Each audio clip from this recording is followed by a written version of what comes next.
right, let's feel the vibe inside us.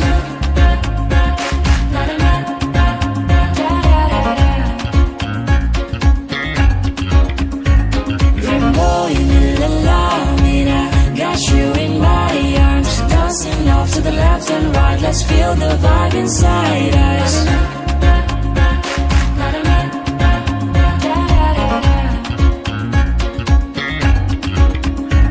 Son buwan alam kain lunga kham lo nghe dẫn lại lần cô lo we mà sẽ ala liang quy lâu vang lại.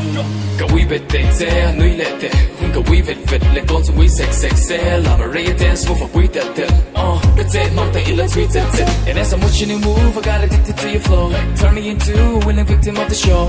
I see the haters trying to get you I know but I can't promise you they feel it on the low. Cần mê lại cần biển phung a fuck cái lô你từng hiên cần đến là sống ở cảm ngay lô cần lim sao lại cái van giải bồ you say love it below van giải bồ. So step to the left step to the right your bumper tung you know it's dead tầng hai yeah những lâu tại shake tung là dài all day all day all day long. Boy, allow me to got you in my arms, dancing off to the left and right, let's feel the vibe inside us.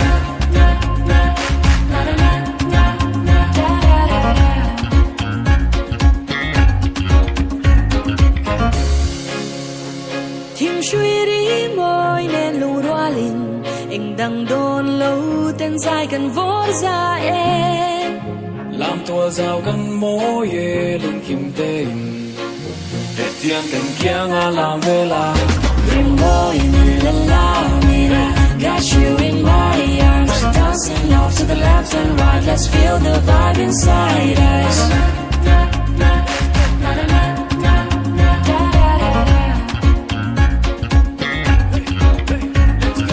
Boy, allow me to got you in my arms, dancing off to the left and right, let's feel the vibe inside